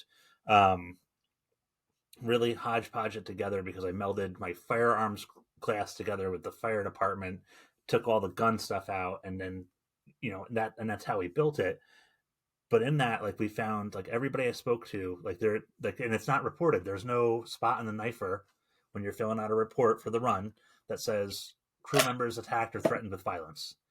Yes or no. There probably should be, but because then every fire department could now have a reportable way of tracking it. But like we are not doing a good job. And then on top of it, like I know my administration's pretty good, but like like there's all sorts of laws in New York State about protecting nurses from getting assaulted. Like they have to have really good physical injury before the police departments will, because of most of these hospitals are in the cities, so the police has worked. They and the hospital certainly not. Oh yeah, let's totally charge the patient who is a billable customer with the assault charge, the felony assault charge, right? So like this is a incident that's happening, and it does happen, and it happened to you, and then after the incident, like you survived the violent attack, but then like kind of talk on the next fight you had to overcome. Well, yeah. So I get rushed to the hospital, and they bring me into the trauma room. Um, Engines and trucks from all over the city had, like I said, left their district and drove to the ER. When we first arrived, I remember just being overwhelmed by the support, by the number of firefighters that were there. And I felt like a little kid at an AYSO soccer game. The gurney went through just a tunnel of my people. And we got into the trauma room, and probably, I'm guessing, 30, 40 of my people crowded into the trauma room. And I was very grateful, I think it made the trauma team hard to work, but they didn't try to get them out, right? They just worked around them. I think they knew, it would have been useless to try to get all those people out of there. And they moved me over onto the trauma table, and I remember thinking, this is great, until the nurse stripped me butt ass naked on the trauma table in front of all of my people. I remember I knew I was hurt, because I was like, oh, I don't even care. Like, whatever. Like, just please help me breathe. And the doc did a chest tube while I was awake, no sedation, sliced me open, shoved that tube into my chest. I've never felt pain like that in my life. But they found the pocket of air and blood. Turned out I had a pneumothorax, so I had air and blood, and they sucked all the blood out. And I remember just a sense of relief, that I could breathe again. And they stitched the tube in place, and then they moved me up to the recovery room. I spent 3 days in the ER, or 3 days in the recovery room, and they told me, look, they pulled the tube. Your chest is holding air. Your lung is healed. We're going to send you home with some opiates. Spend about 3-4 weeks at home, and then we're going to bring you back in. We'll do a pulmonary function test and make sure your lung is back to where it was. As long as your stitches are healed, you'll be cleared to go back to work. And I said, okay, great. And I was excited, and I thought this is going to be a piece of cake. Well, about 3 weeks goes by, and I'm taking opiates, and I'm starting to, we know, right? Everybody knows how addictive those things are. And my thought is, man, I'm supposed to be back to work in a couple of weeks. I can't go back addicted to this stuff. So I took all my opiates and I threw them in the trash. And I had some extra strength Tylenol. My plan is, if the pain got to be too much, I'd take Tylenol, but I'm going to gut it out. I don't want to get addicted to opiates. And I got to get ready to go back to work. Well, what I didn't know is the opiates were suppressing my subconscious. So I wasn't taking the opiates anymore. And the first night I went to bed, I had a nightmare. And Robert, not like any nightmare I've ever had in my life. I dreamed I was back at the trolley stop. I am squared off with Stabby. He's got his knife. It is round 2, right? We are going to go at it. But I can see him as clearly as I can see you. I can smell urine on the street. I can feel the sun on the back of my neck. It's hot. I'm up against the trolley, or the railing. I can feel the railing on my back. And I remember just thinking, all right, like, here we go. And so he comes at me and he stabs me in the back, but this time I capture his hand and I keep his hand pinned to me so he can't pull the knife out. And I grab him by his ear and I sweep him off his feet and I throw him on the ground and I jump on top of him and I just start smashing his head into the concrete. And I didn't want to kill him. I didn't want him to go unconscious. I just wanted to take the fight out of him. And so it works. I cracked his head like 3-4 times. He goes limp. He lets go of the knife. The knife is still stuck in my back. But I remember thinking, all right, it's my turn now, right? I'm going to hurt you. And so while I'm holding his ears, I decide the best way to hurt him is I'm going to bite off his face.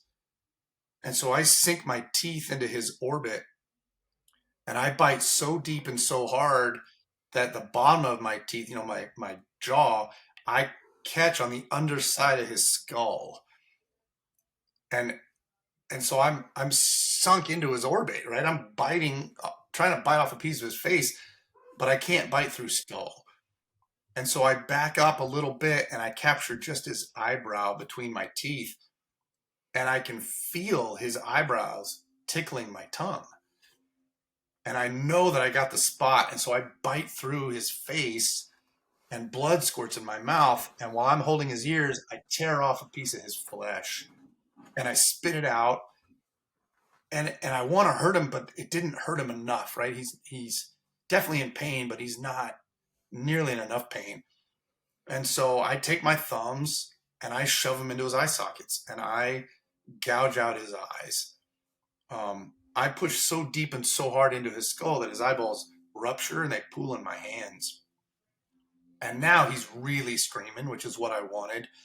And so I scream back at him to kind of taunt him, and it wakes me up. And I sit up in bed screaming like a madman, and I'm still with my hands, I'm trying to gouge out his eyes. And so I wake up and I'm just like, ah, and I'm screaming.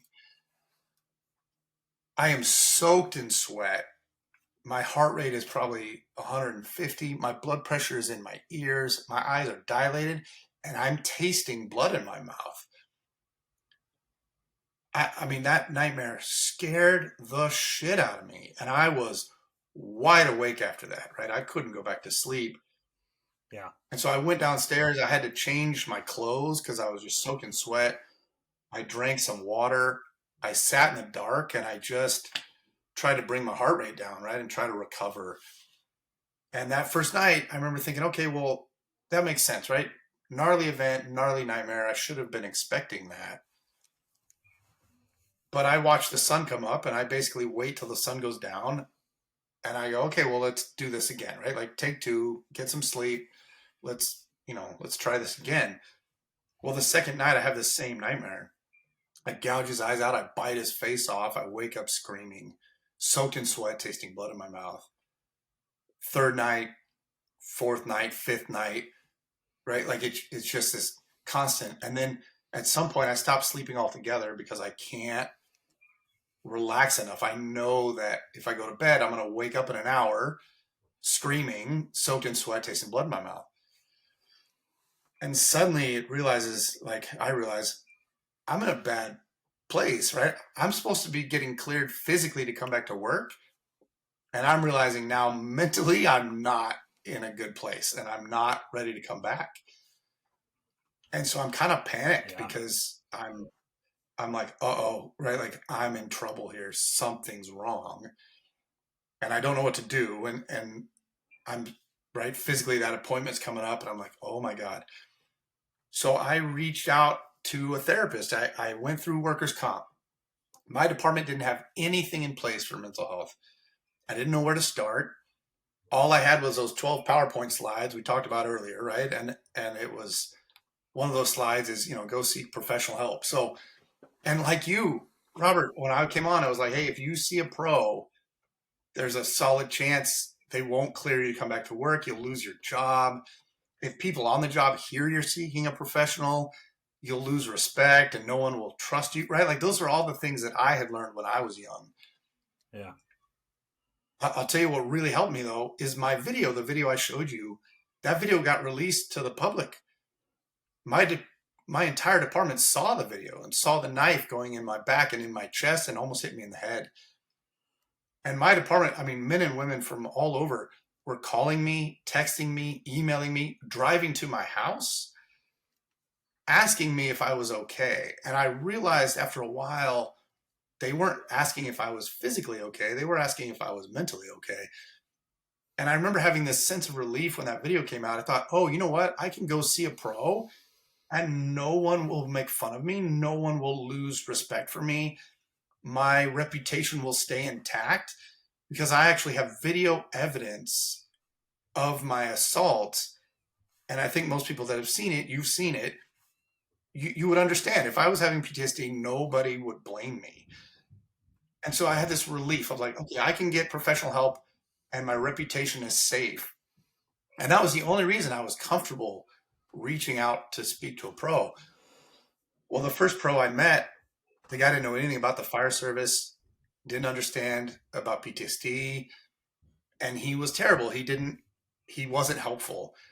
And I realized right away as I'm talking to this guy, I'm like, this dude is not the right guy, right? Like, but I'm desperate. I don't know what to do. My nightmares aren't going away. I'm seeing a pro. I've gone against our stigma to get professional help. It's not working. And at some point, Robert, I'm not kidding you, suicide was an option. It became an option because I hadn't slept in weeks. And I remember thinking, if I don't figure this out, I own a gun and I guarantee I'll get some sleep then. And all I wanted was sleep, and I couldn't get any. Is that your dog barking? Yeah. So I think Molly went outside to get the mail. So Yeah, I gotcha. Yeah. Yeah, so I was, suicidal. And the other thing, Robert, that absolutely was disappointing to me is I consider myself, like most first responders, mentally tougher than most. And it didn't take me long to unravel, right? A couple weeks without sleep and suicide became an option. And I remember at some point I'm sitting in the dark at 2 a.m. and I'm thinking, how did I get here so fast, right? How did I unravel so quickly? I guess I wasn't as mentally tough as I thought I was. And then I also remember kind of laughing at myself. I'm like, this guy tries to kill me, misses, and then I kill myself anyway. Like, that doesn't make sense. And so that I was lucky I didn't give up. I reached out to a friend of mine in my department who was a former cop, and he was involved in a shooting. He killed a guy in a shootout. And I remember one time he was very candid and very open and honest, and he described some of the aftermath of that shooting along with nightmares. And so I reached out to him and I just said, man, I need your help. I'm in bad shape. Like, can you help me? And he said, well, I can't help you. He said, but I can send you to the therapist that helped me. And so he sent me to a therapist who was a former cop himself, a guy named Dr. Mark Foreman. And Mark Foreman was San Diego PD. And after he retired, he went back to school and became a psychologist. And so I met with him. And the first day we met, I said, hey, I was involved in a stabbing. This guy almost tried to kill me and I barely survived. And then he asked me while I'm standing in his waiting room, he said, oh man, I'm glad you made it. He goes, how are your nightmares? And I got to tell you, man, I knew instantly I found the right guy, right? I thought, oh God, like, thank God I found a therapist who gets it. yeah. And so he built rapport instantly. In the first couple minutes, I was like, okay, I'm in good hands. And so he brought me back into his office and we talked. We did EMDR. I don't know if you are familiar with that therapy at all. I am, but for those who are out there, I think we should probably touch on it real quick because it is a game changer. Yeah, it is a game changer. It is a game changer. And I swear to God, it is meant for our people. It is the greatest thing since sliced bread. But it was discovered in the 80s. Like most amazing things, it was discovered by accident. Dr. Francine Shapiro discovered eye movement desensitization and reprocessing, EMDR. And so we do EMDR. And basically the way it works is you are reliving the story, but you are actively engaging both sides of your brain. And by that, I mean, logic is on the left, emotion is on the right. Most first responders, we have an uncanny ability to shut off the right side of our brain and just go pure logic, right? We're all logic based. We do an algorithm, right? If somebody's hurt, you just do step 1, step 2, step 3, step 4. We are ruthlessly efficient. I Mm-hmm. love that about us, Yeah. but we don't allow that emotion to be there. And so EMDR is, while you're revisiting a terrible event, you access both logic and emotion. And you do that with either moving your eyes back and forth, right? Or I held these little paddles that vibrated in both of my hands. It vibrated in my left, then vibrated in my right, vibrated in my left, vibrated in my right. Well, that sends sensations up your body into both sides of your brain. And so I'm accessing logic and emotion. And it sounds weird. It sounds like voodoo. I'm telling you, the cops in San Diego, they call it FM, fucking magic, because they do this treatment and it just allows you to release all the emotion that's pent up. And I was doing this stabbing and we were talking about it, and I'm holding these stupid paddles. I got to tell you, man, I felt like an absolute asshole. I didn't know what we were doing. I thought it was the stupidest thing in the world. But every time I left his office, I felt better. I felt more relaxed. I felt less jumpy. And I remember, dude, that first day I drove home, I could tell I felt better. And I was like, that dude just fucking Miyagi'd me, right? Like, wax on, wax off. Now I learned karate. Like, what just happened, right? Like, what is going on now? And the first day we did EMDR, that first night I slept, and I slept only for about 4 hours, but I woke up screaming, but I wasn't sweaty and I wasn't tasting blood in my mouth. So from only sleeping to an hour to sleeping for 4 hours and not being as sweaty and not tasting blood, I recognized immediately I was getting better. And so then every time we did EMDR, every session, I slept more and more and more. And within probably about a month of doing these treatments, I had a full night's sleep, slept 8 hours, woke up without nightmares, woke up with a dry shirt, woke up because the sun was coming through the window. And like, I knew I was better, right? Like I knew mentally I was healing.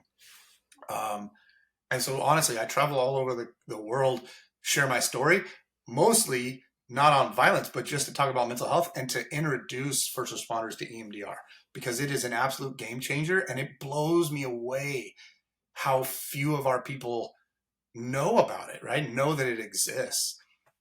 And so I just want to shine a light on that. So, Yeah. And I think that, so the original, you know, the subject that brought us together today for this interview is violence. It was a violent attack, and to talk about it. But the subset of this is that when you were describing that first night of having that first nightmare, and you could smell the urine, specific, like, like the impulses in the dream, and going through that, like I had that, and I actually wrote about it and put it on National Fire Radio about having a flashback to a pediatric death that I did in high school when I was volunteering in the ambulance, because I heard Engine 2 in the city of Poughkeepsie get dispatched for a SIDS case, and I was like, oh, that sucks. I've been there before. I get emotional thinking about it right now, but like, not, and it's not even it's not the original incident, but I was having a hard time getting my key in the ignition because I was leaving work, and I was like, what the fuck is wrong with me? Like, and I was losing that digital dexterity, right? And then I'm driving down the road, and I'm like, I could smell the baby. I could smell that infant sound, and then or it's infant smell. And then I went to that moment where, because as a young 18-year-old EMT, I had never seen the the needle for to go into the bone inner. You're a paramedic, you know this. But like, this needle came out. Yes, Dio, thank you. And I remember looking at the paramedic and going, "What the fuck is that?" And he's like, "Oh, it's IV. Like, it's how we're gonna get IV access." And I said, "The fuck it is," because in that moment of doing this call, that, like, especially next to the kid, it looked so. It looked as big as the knife set, and like, I had to pull the car over and cry for a minute and like just like I said I wrote it out and then I was like, and I went home and I wrote about it. But Right. like that flashback happened and it was so fucking clear, and that was over 25 years ago. And like, so like we're, and I guess where I'm going with this is like that post-traumatic stress, it doesn't have to come from a violent attack. It can come from an incident that we have as a first responder, and it can come from something that even came before the job. So like Yeah. if we're having that, like this, it's great that you're shining the light on this therapy, because it is a tool that is out there that we can select with professional help to fix Mhm. this issue, and that's important. To me, it's so important to talk about it. And my frustration is that, if a firefighter in Poughkeepsie falls through the roof, they'll do an investigation and they share it with everybody, right? And I'm reading about it in San Diego and learning lessons. Right. But when it comes to mental health, we don't share, we don't talk about it. And the thing that absolutely frustrated me, I did EMDR. It absolutely saved my life. It brought me back from the brink of suicide. And when I returned to work, I ran into one of our biggest, baddest dudes. I mean, this guy he's a monster of a human. And I mean, he's the toughest dude on our department. He's huge. And I saw him in the kitchen and we were alone. And he said, "Hey man, I saw that video. I'm really glad you survived. That was intense." And I go, "Thank you, sir." And he goes, "Hey man, have you ever done a thing called EMDR?" And now he's whispering. And I go, "As a matter of fact, I did do EMDR." He goes, "Isn't it great? I've been doing it for years." "Well, see you later." And he walked out of the kitchen. And I'm like, "Wait a minute, dude. Like, I'd never heard of it. I was suicidal. I got lucky that I found a therapist that Yeah. did it." And I said, "This asshole has been doing it for years and doesn't share, right? He keeps that on the down low." And I've Robert, I've done this at every talk I give. I poll, how many people here have heard of EMDR? And hands go up. And I go, "How many of you have never heard of it?" And more hands go up. And I'm like, this is a problem, right? This is a problem.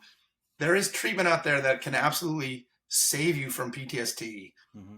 and we don't talk about it. It is a dirty little secret, and I am beyond frustrated that they're in small departments. There are people sitting at the kitchen table that have done EMDR and they feel great, and there are other people who are struggling, who are suicidal, who've never heard of it.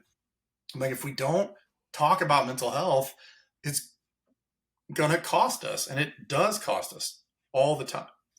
And so that's one of my passions for speaking is just to try to bring about awareness for EMDR. I think it's such an amazing treatment Yeah. for our people. Yeah. So It's and I think that when it comes to the mental health stuff, like we have to be open and honest about these conversations. And one of the ones that I have in my gun classes, I talk about suicide prevention, and I tell my own story of suicide and the attempt that I put on myself, because it's so important to be vulnerable in that space, but to let them know, like, hey, like I came to this brink. I was literally at the edge of trying to hang myself, and I stopped because, and I say, like, I'm not a religious guy. I'm a recovering Catholic, but I do believe in a higher power in this universe, and something flashed in my head that day, and I had an out of body experience, and I could see into the future, and I saw my mom coming home and finding me, and how upset she was, and I, I literally took the rope off my neck and called for help, um, and like that's, and I tell people this in the class because I like, like a firearm is going to statistically, it's going to increase your likelihood of taking a final solution, and we don't want that. Um, and right, and I tell people, I was like, if you don't have a number, you'll have my number at the end of this class. Don't ever hesitate to call me, and right, because like I will get you help. And I said it's going to be really ridiculous because some of you are going to be worried about losing your your gun rights, and I'm here obviously as your right, firearms instructor telling you, but like you're worried about losing your gun rights when you're gonna maybe use the gun to kill yourself. Like, come on, like it's right, like, and that's where I said, like, right, this is where we're not thinking this through.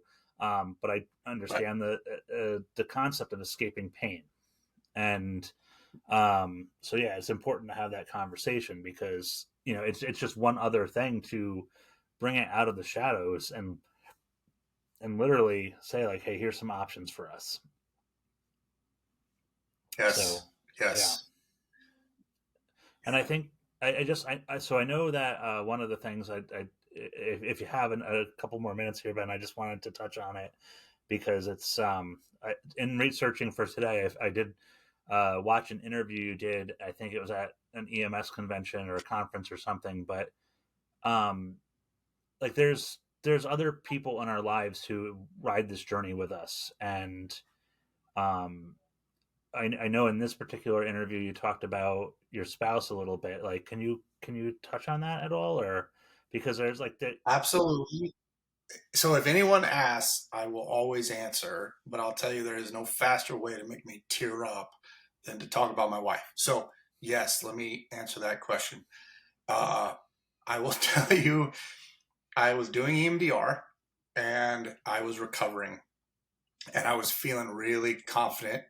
Nightmares were ending, getting full night's sleep. Physically, I'd healed, and I am excited to return to work. So I called the chief. I said, Chief, put me in coach. I'm ready to go back. I feel great. Like, I feel unbelievably strong, both mentally and physically. Like, let's do this. And my chief was happy to hear that and was happy to get me back in the game. So I go back to work at Station 4. And I got to tell you, I walked in, I had been gone for 4 months. And Alex had returned to work probably a week before me. So I walked back in, and my guys, I mean, we are hooting and hollering and jumping up and down and laughing and joking. And just the mood was insanely positive. We're teasing each other. And of course, guys are leaving knives in my boot and, in my pillow. And you know what I mean? Just funny pictures of different people getting stabbed. And they're starting to call me pin cushion. And I love it. But I was still going back. I was still going to the therapist. I was still going to Mark Foreman just because the last hurdle I really wanted to recover from to make sure I was okay was I wanted to deal with a violent patient and take them down like I'd normally done with my crew and not lose my shit, right? And I was afraid that if somebody started to get lippy or argumentative, that I might overcompensate and just take their head off. So I was going to therapy still. I'm back at work. I'm with my guys. We're having a blast. And of course, the very first address we got sent to on a medical aid, right? Gotta be the trolley. The trolley stop. Right? Right? 100%. We go back to the trolley stop. And we all laugh and we're like, of course we are.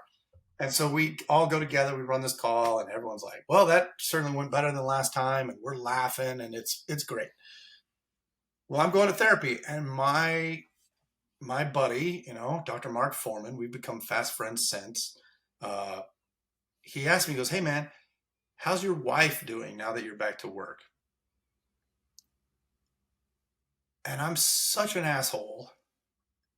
I just go, well, what are you talking about? Like, she's fine. I mean, what? Like, what do you mean? And at this point, we've got quite a rapport built, and I've been working with him for months, and he's very brutally honest with me. And he goes, Ben, you're an idiot. And I said, well, what do you mean? And he goes, well, here's what I want you to do. I want you to go home. I want you to turn off the TV. I want you to cook your wife's favorite meal. I want you to sit down with her and ask her how she's doing now that you're back to work. And I was like, well, challenge accepted, right? Like, okay, this is easy. Yeah. And of course I should have known better. So I do, I make dinner and I sit my wife down and I go, babe, how are you doing now that I'm back to work? And she goes, oh, I'm fine. And I went, no, babe, like, honestly, like, talk to me. How are you doing now that I'm back to work?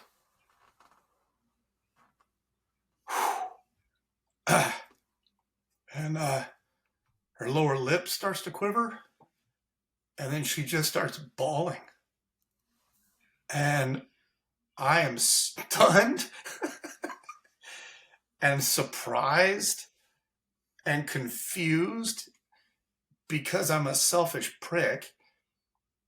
And I'm like, what is happening? Like, why is she upset? And she tells me that she had always thought she was mentally prepared to get a call from a chief or to have a rig pull up in the front of the house with a chaplain in it. And we had never, ever talked about that. We had never had that conversation about that. And I don't know where she got that. I can only assume she got that from TV. But when the chief called her on the phone and told her that I was in the hospital and that I was in the ICU, right? Like, she wasn't as prepared as she thought, and it was quite a gut punch. And of course, I woke up in recovery and she's holding my hand. And I remember thinking, oh, good, my wife's here. This is great. She can see that I'm doing okay. But of course, I have tubes coming out of every orifice in my body, including orifices I'm not even supposed to have, right? I got a chest tube coming out of my chest. And she quietly sat in the ER. And then she admitted to me at dinner that when I would leave to go back to work, she would vomit from stress. And I'm just, I got to ask, what kind of a husband doesn't know that his wife is vomiting when he goes to work? And her question to me was, I don't understand why you've gone back to work at the exact same firehouse, running the exact same calls with the exact same crew. Like, have you learned nothing?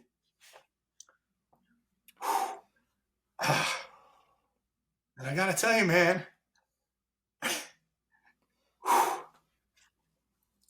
I've never felt so small and so selfish and so stupid. Of course my wife would think that. And there's no, of course she would. Right. And there's no malice in that thought process, right? Right. I just, I was in my own little world and completely oblivious to the pain I was causing her. Mm-hmm. I got to tell you, man,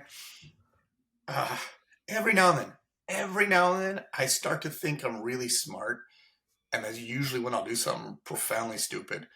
But there have been a few moments in my life I felt so small, so stupid. And that was one of them where I just realized, like, how unbelievably blind I was to her needs. God, I mean, if she ever divorced me, I have zero legs to stand on. Do you know what I mean? I'm just like, I've had worst husband of the year award. I would win that hands down. And God, man, oh God, I felt so terrible. So I mean, I had an amazing talk with her. We started going to therapy together, and I arranged. I didn't want to go to Dr. Foreman because I felt like I already had a good rapport built with him, and that it would be unfair to bring her to that. And I thought she would be more comfortable with a female as a therapist. Mm-hmm. And so we made marriage therapy. We went to a female. And man, that made all the difference in the world. And then I did, on her behalf and for my own health and wellness, I had a long talk with my crew. And I said, guys, I love you to death. And this is one of my favorite crews of all time. And of course, now we are bonded closer than any four guys on the job, right? Like, after you go through something like that, yeah. I mean, those guys are my brothers for life. And of course, Alex Walbread, who saved my life, my partner, who literally took a knife from me, I mean, that man, if he needs a kidney, I'll give him both, right? Like whatever he needs, he gets. But I talked to him and I said, guys, I can't stay here. I can't come to work. As much as I love you guys, it's literally killing my wife, right? Like she's vomiting from stress every day, and I'm not going to do that to her. And so I said, I apologize, but I have to leave. I have to go to a different firehouse. And my guys were so understanding, and they absolutely understood. And a lot of us, to be honest, my whole crew, we kind of split up and we all left together. We all went to different houses. Um, and that made a ton of difference too. And of course, I think my wife knows better. She's not stupid. She's much smarter than me. What happened to me at that house could happen at any firehouse anywhere in the country, anywhere in the city. Right. But for her just to know that I was at a different house that didn't work with nearly as many homeless people, we weren't running 25, 28 calls a shift. I was getting in a lot less fights. It made a lot of difference for her and for me. I got to tell you, my stress level went way down, and I work at a much quieter house. I sleep more. I'm in a better mood when I get home. She's in a better mood knowing that I'm not, working with nearly as many violent people. So, I don't volunteer that story, but if anyone asks, I will absolutely share it because I think it's important. But I do encourage first responders, you have to have that talk with your spouse, and you need to sit down over dinner and go, how are you doing? And be ready for the answer, right? Be ready that your spouse may lay into you, and if you give them permission for them to vent and say that, you're not a good person. I heard a therapist one time at a class, was teaching a class, and I love it. He said, if you are struggling mentally, who's the first person to notice? It's not the guys at work. It's your spouse. And this therapist said, guys, I hate to tell you this, but if your wife says you're a dick, guess what? You're a dick, right? Like, and you got to be open to receive that kind of criticism. And it's not easy. But our loved ones are the first one to notice when something's different. And so having that conversation with them and just say, how are you doing? And how am I doing? Right? Like, do you like me? Right? Are you excited when I come home, or are you dreading when you hear my car pull up in the driveway? That conversation needs to be had, and it's not an easy conversation to have. But anyway, that's my story. Well, Ben, I appreciate you sharing all of this with us today, particularly that last part, because I think that I think I do good things from time to time, but I know that I very much am supported by my wife, and like those emotions that you express, like I feel like I'm constantly riding that train because like I said. And I liked your analogy of, when I think I'm smart, that's typically when I'm about to do something really stupid, because I could have a master's in that. Like I could teach doctorate level classes, and I would have many leather-bound books on my walls. But Yeah. Yes. It is a thing. So out of all of this, you have kind of developed a program where you go and talk about both sides of the coin, so to speak, on this. And just really quickly, can you kind of hit on the program that you offer and where people can find you? Sure. Yeah. Well, I mean, mainly I just share my story. That's kind of my number one thing. And I try to just give permission to guys to go get help, men and women in the department. I want to introduce them to EMDR. So if you want to hear that story, I'm happy to share it. I have a manager now that deals with all the contracts and travel arrangements and all that stuff. But www.benvernon.com. And then my email is ben@benvernon.com. My manager, Chris Verdek, she's amazing. She's chris@benvernon.com. So if you want to book me, that's fine. I am working on a book with Dr. Foreman. We're writing a book together, and that is proving to be very difficult to get edited and published, but I'm working on that. And then, the IFF has created a workplace violence prevention program. You can see it online. There are, videos of my stabbing. There's, my testimony. There's another testimony from a woman named Kelly Adams. She was a Detroit medic, and she was, her face was sliced open by a box cutter. And so she and I are both on this program, and we try to do a lot of education. And then hopefully, the IFF is trying to roll out a hands-on class, so that should be coming. But yeah, that's me, and that's how to get a hold of me, and that's kind of what I'm about. I haven't figured out the hands-on portion class yet of how to roll that out to departments. I'm hoping the IFF will take care of that, but that is something I would like to offer in the future, is coming to a department and throwing some mats down and actually showing people how to do hands-on, to not only not hurt themselves and get hurt, but to not hurt their patients as well, and better techniques for controlling people when they get violent. Yeah. So anyway, that's kind of on the horizon. Well, I'm hoping to kind of like you, educate. So yeah, I think, and hopefully, maybe this today will get us a connection from somebody somewhere to also be able to assist. So I appreciate you sharing the story. Is there anything else that we're leaving out, or?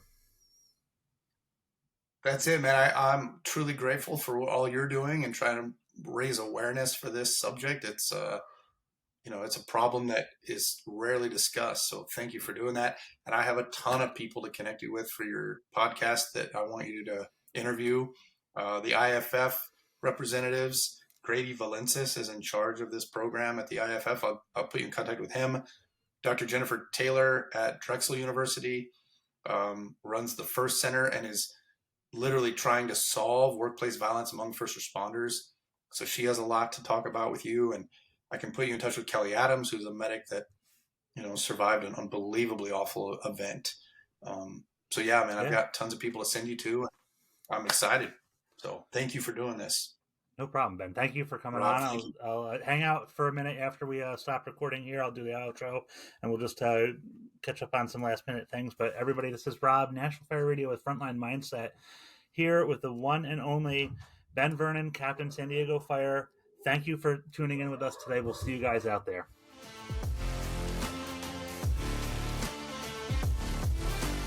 National Fire Radio.